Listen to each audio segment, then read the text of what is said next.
Dans l'assemblée des saints, assoiffé je me tiens, que ton onction descende sur moi.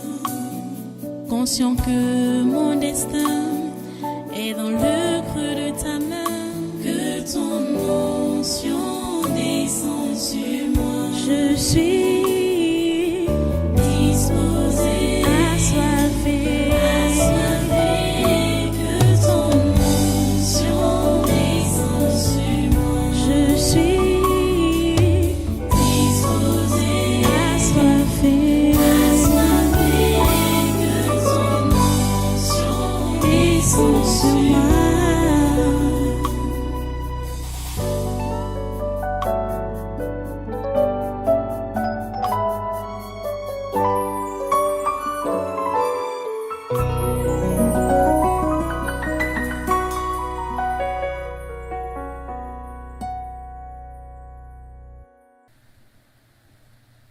Cher ami, je ne sais pas avec qui tu marches. Je ne sais pas qui est dans ta compagnie. Mais il faut éviter la compagnie des moqueurs. Il faut éviter la compagnie des palabreurs, comme on parle souvent en Afrique de l'Ouest. Il faut éviter la compagnie des palabreurs. Vous comprenez? Ce n'est pas les bruits qui doivent vous satisfaire. Parce qu'il y a des gens qui ont du mal à supporter le silence. Ils aiment le bruit. Même si c'est des faux bruits comme ça, là, il faut qu'il y ait du bruit à côté de lui. C'est là qu'il est à l'aise. Non, ce n'est pas bien. En tant qu'enfant de Dieu, il faut te retirer des bruits. Il faut préférer le calme. Il faut éviter les mauvaises compagnies.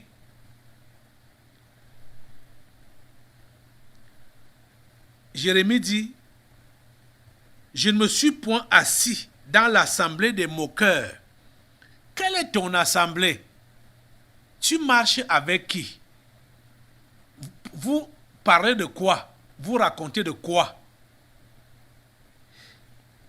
Il y a certaines relations auxquelles il faut mettre fin.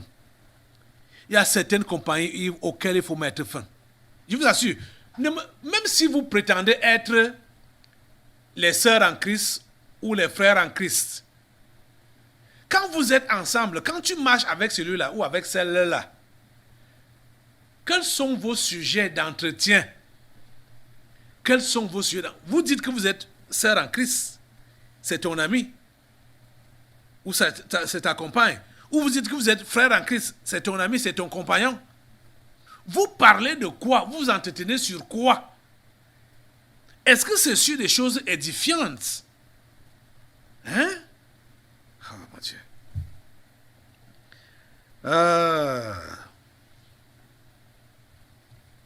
Quand vous constatez que celui avec qui vous marchez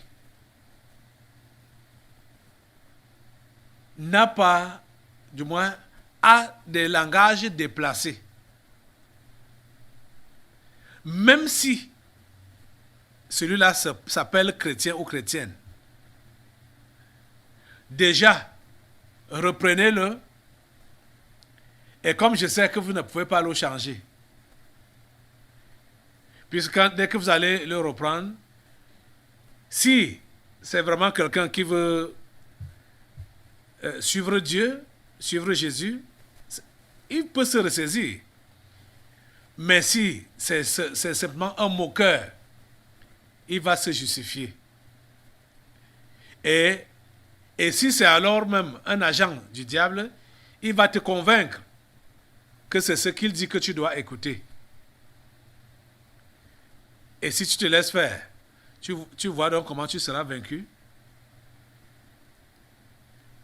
Je vous dis que j'en ai vu, pas seulement parce que je suis son serviteur, le serviteur de Dieu maintenant là, étant encore, comme on peut dire, simple chrétien comme vous, je n'aimais pas la compagnie de n'importe qui. Et déjà même, c'est eux qui ne supportaient pas ma compagnie. Parce que chaque fois qu'ils pouvaient cheminer avec quelqu'un qui se dit chrétien et qui chaque fois est en train de glisser vers le monde, je le reprenais immédiatement. Et c'est eux qui fuyaient donc ma compagnie. C'est eux qui ne pouvaient plus supporter ma compagnie. Parce que j'étais là pour toujours redresser. Même jusqu'à devenir donc serviteur de Dieu, marchant avec les autres serviteurs de Dieu, ils m'ont toujours fui à cause de la vérité que je leur disais. Et moi-même, je me suis aussi retiré parce que j'avais vu que je ne peux pas les changer. Je ne peux pas les transformer. J'ai préféré me retirer. Vous comprenez? La solitude, c'est une bonne chose. Je m'étais déjà retiré de ces gens-là, qu'on appelait ici au Cameroun, là, et partout là, serviteurs de Dieu, pasteurs, machin, de ces groupements. Je m'étais déjà retiré d'eux. Avant d'entendre dans une délivrance ici, ça devait être soit en 2012 ou en 2013, que il ne fallait plus les inviter ici à l'église. Parce que vous, ça se contamine. On a dit, l'adage populaire a dit que dis-moi avec qui tu marches, je te dirai que tu es. Et ça, c'est ce qu'ils ont pris de la Bible. Hein. Ils ont transformé ça à leur manière. Mais la Bible dit que les mauvaises compagnies corrompent les bonnes mœurs. Les mauvaises compagnies corrompent les bonnes mœurs. C'est cette parole-là qu'ils ont transformée pour dire que dis-moi avec qui tu marches, je te dirai que tu es. Donc, tu peux être bien un bon pasteur, vraiment appelé de Dieu, servant Dieu comme il se doit, mais quand tu t'associes avec des faux, ils vont t'affecter. Ils vont t'affecter forcément. Et c'est la même chose avec la vie chrétienne normale. Toi, tu es vrai chrétien, authentique. Tu respectes la parole de Dieu. Tu marches avec les faux chrétiens, ils vont affecter ton comportement. Ils vont affecter ta chrétienté. C'est pourquoi c'est préférable d'être solitaire. Je dis, même si vous êtes dans la même condition, je parle à vous qui êtes ici là, même si c'est les gens du tabernacle, vous ne connaissez pas qui est qui. Vous ne les connaissez pas. Hein? Jérémie dit, je ne me suis point assis dans l'assemblée des moqueurs afin de m'y réjouir. Mais à cause de ta puissance, je me suis assis solitaire, car tu me remplissais de fureur. Le temps n'est pas à l'amusement. Le temps n'est pas à la blague.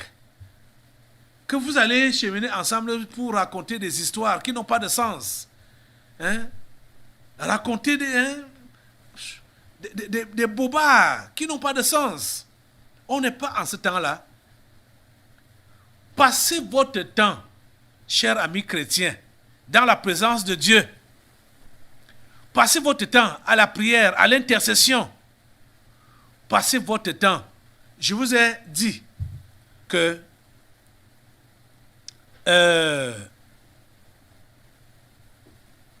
comment on appelle rester sans rien faire, l'oisiveté, que c'était un péché.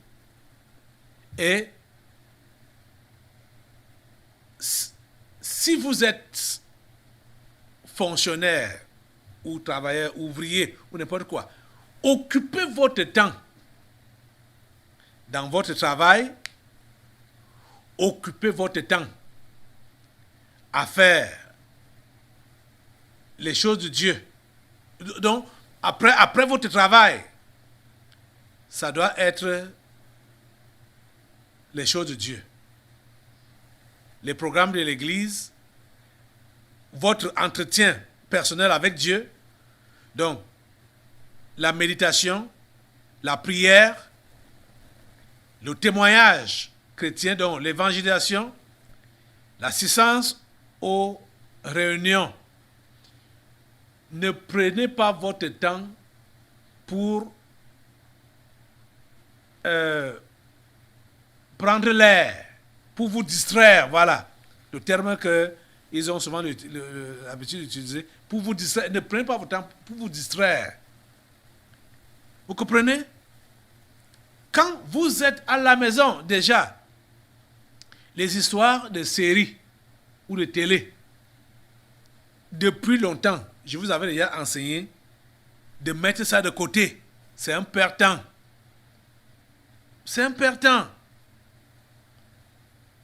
Même quand vous allez prétendre que c'est des chaînes chrétiennes, il n'y a pas de chaîne chrétienne. Il y avait une seule chaîne chrétienne de télévision qu'on appelle évangélique là. C'était seulement Emmanuel TV.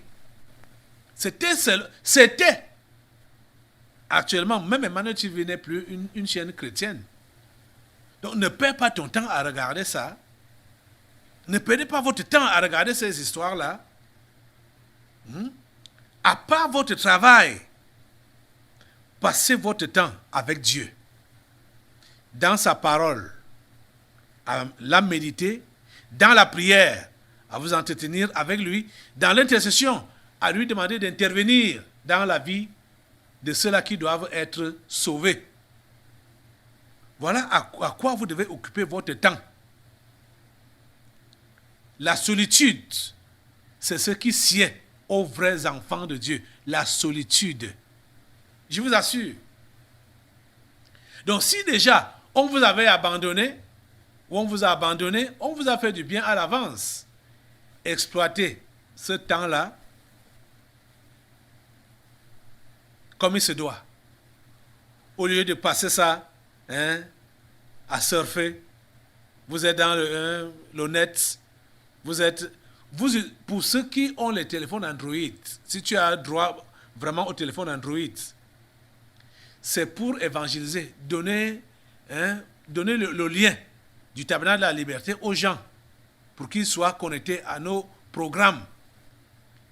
Si tu as un téléphone Android qui te tente et tu es tenté à consulter les sites pornographiques, tu dois te séparer de ça. Ou à te distraire à regarder les machins humoristiques qui vont te faire rire. Tu dois te séparer de ça. Tu comprends? S'il vous plaît, comprenez ces conseils. Comprenez ces conseils. Ne pensez pas que je vous dis d'être solitaire parce que moi je suis pasteur et que je suis... Non, c'est pas ça. C'est pas parce que je suis pasteur. Je vous ai dit que pour être déjà même pasteur, il faut d'abord être un bon chrétien. Je veux que vous soyez des bons chrétiens. Et je veux que vous puissiez accomplir la mission que Dieu vous a confiée. Parce que cette mission, Dieu nous l'a confiée à nous tous, ses enfants, les chrétiens. Le travail ici, c'est un travail qui doit être fait en chaîne, chacun à son niveau.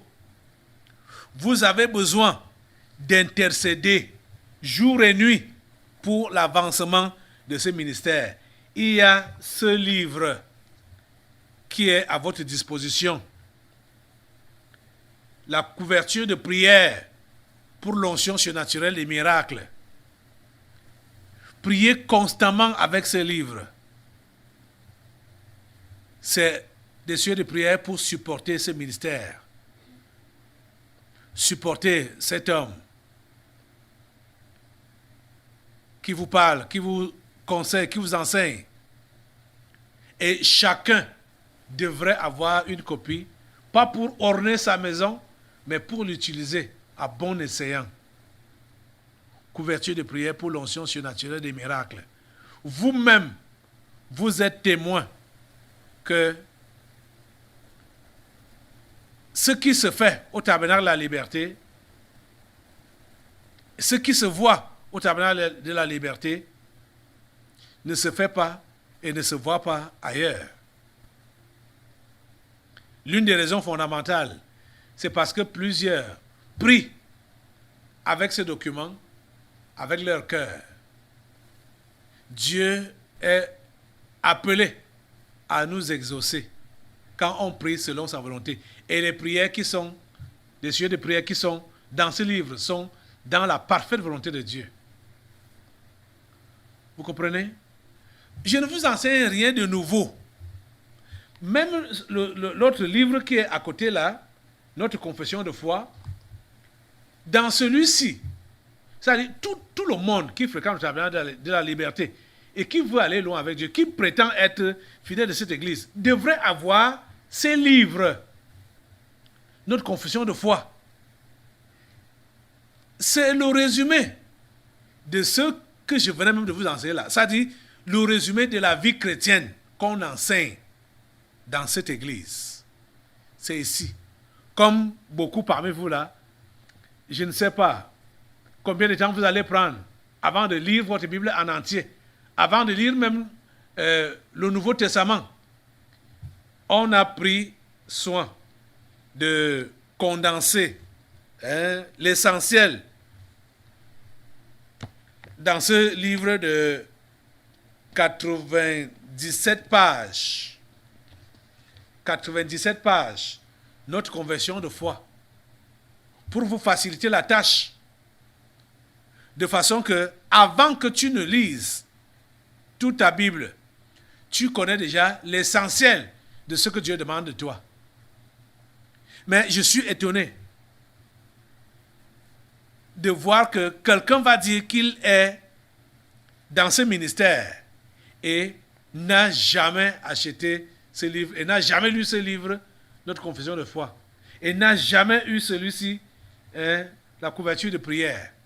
Et il dit qu'il est fidèle du tabernacle de la liberté. Et si il a même ça, n'applique pas ce qui est écrit dedans. Ne fait pas ses prières comme il se doit pour le ministère et n'applique pas le conseil biblique, la vie chrétienne qui est enseignée ici. Et il dit qu'il est fidèle au tabernacle. Où va il? Oh mon Dieu. Oh.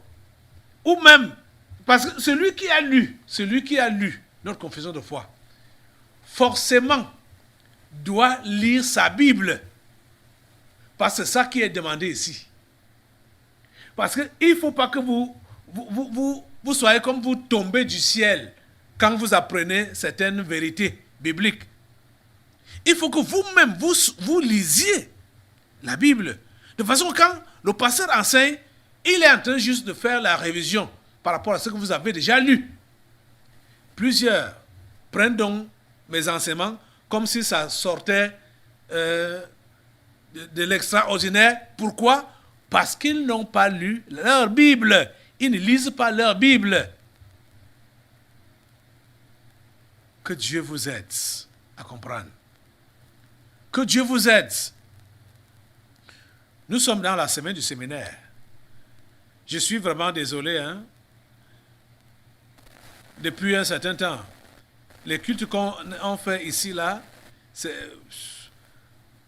que ce soit le jeudi, que ce soit le dimanche, ça s'allonge comme c'était le temps du séminaire. Comme aujourd'hui, par exemple.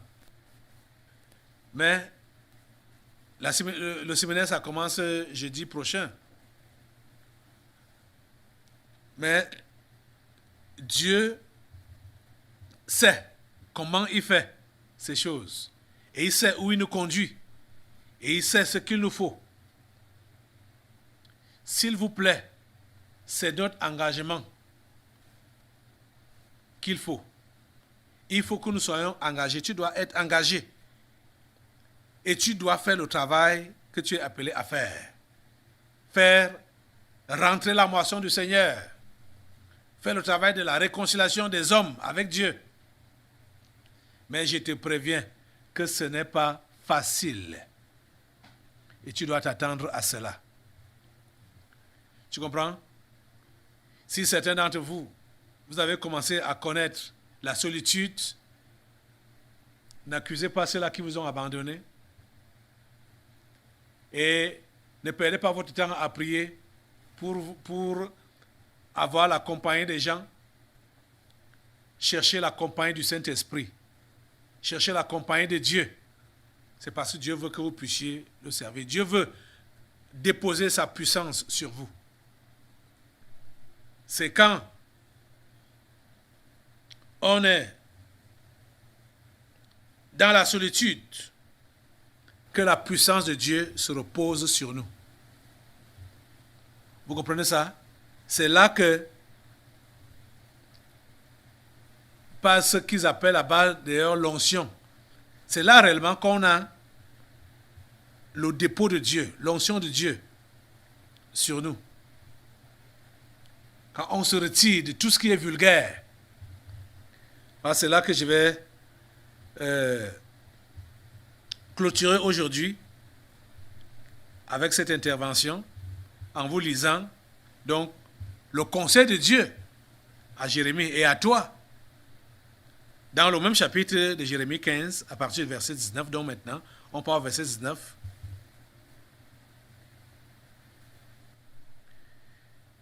C'est pourquoi ainsi parle l'Éternel. Si tu te rattaches à moi, je te répondrai et tu te tiendras devant moi. Si tu sépares ce qui est précieux de ce qui est vil, tu seras comme ma bouche. C'est à eux de revenir à toi. Ce n'est pas à toi de retourner vers eux. Je te rendrai pour ce peuple comme une forte muraille d'airain. Ils te feront la guerre, mais ils ne te vaincront pas, car je serai avec toi pour te sauver et te délivrer, dit l'Éternel. Je te délivrerai de la main des méchants, je te sauverai de la main des violents. Voilà la parole du Seigneur. Je vous dis que ces paroles s'adressent à moi particulièrement, spécialement. Et ces paroles s'adressent également à toi. Comme Dieu a parlé à Jérémie comme ça, c'est comme ça qu'il m'a parlé. Je vous ai dit que j'ai reçu ce passage avant de recevoir la convocation de jeudi. J'ai reçu la convocation après le culte qu'on m'a remis ça. Et vous voyez, Dieu a déjà parlé depuis à Jérémie. Et Dieu me parle aujourd'hui, Dieu te parle aujourd'hui. De la même manière, tu as besoin de te rattacher à lui. Tu as besoin de te rattacher à lui et savoir ce que tu es appelé à faire. Faire ton ministère, le travail de la réconciliation. C'est ça que tu es appelé à faire. Tu dois prendre part à ce réveil. Tu as compris? C'est pourquoi ainsi parle l'Éternel, si tu te rattaches à moi, je te répondrai et tu te tiendras devant moi. Si tu sépares ce qui est précieux de ce qui est vil.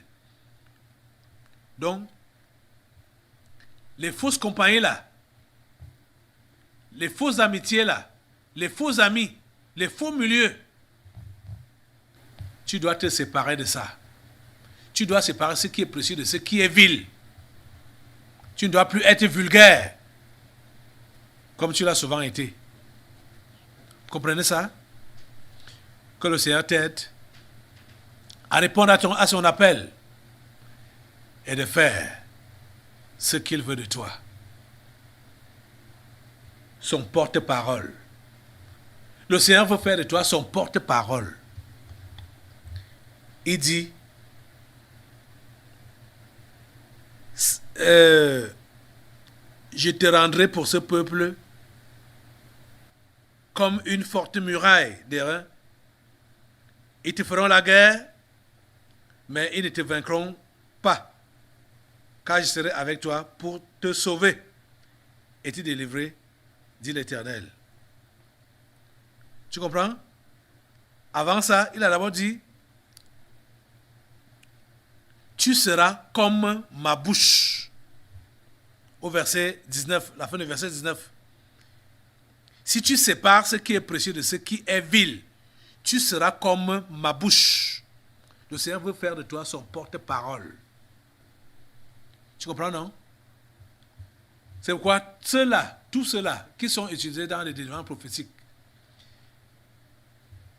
quand ils sont vulgaires, vous allez voir que il y a un mélange qui passe dans leurs propos. Parce qu'ils sont vulgaires, ils sont mélangés avec la vulgarité. Voyez, vous ne devez pas être vulgaire. Vous ne devez pas être vulgaire pour que Dieu vous utilise ou continue à vous utiliser. Que Dieu nous aide. Je risque de passer toute la journée ici à parler avec vous. Je vais me forcer à m'arrêter à ce niveau.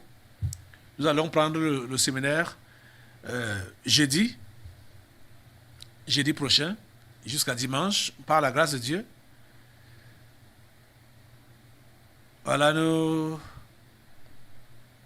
allons nous lever. Tu vas te lever maintenant pour prier Dieu.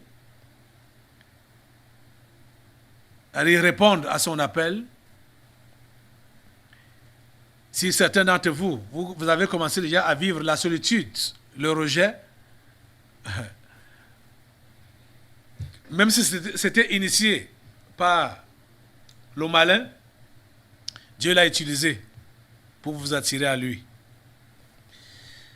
Dis-lui maintenant, Seigneur, je suis à toi et je serai à toi pour toujours.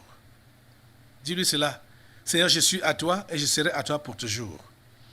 Je me dédicace à toi et je le fais pour toujours. Je reste dans ta présence. À partir d'aujourd'hui, je refuse la vulgarité, je rejette la vulgarité, je rejette la mauvaise compagnie, je rejette la compagnie des méchants, je rejette la compagnie des moqueurs, je rejette la compagnie des inutiles. Seigneur, j'accepte de me rattacher à toi. Seigneur, j'accepte de séparer ce qui est précieux de ce qui est vil. J'accepte, Seigneur, de me séparer du monde, de me séparer des mondains, de me séparer des mauvaises compagnies. J'accepte de me séparer. J'accepte de me mettre à part pour toi. Merci Seigneur de me prendre. Merci Seigneur de faire de moi ta bouche. Merci Seigneur de faire de moi ta bouche. Me voici Seigneur. Je me dédie à toi. Je me consacre à toi. Au nom puissant de Jésus, j'ai prié. Amen. Amen. Tu peux t'asseoir et rester vraiment dans la prière pendant que nous attendons les délivrances prophétiques qui vont suivre. Maintenant, je reviens. Dans l'assemblée des saints, assoiffé je me tiens, que ton onction descende sur moi. Conscient que mon destin est dans le creux de ta main, que ton onction descende sur moi. Je suis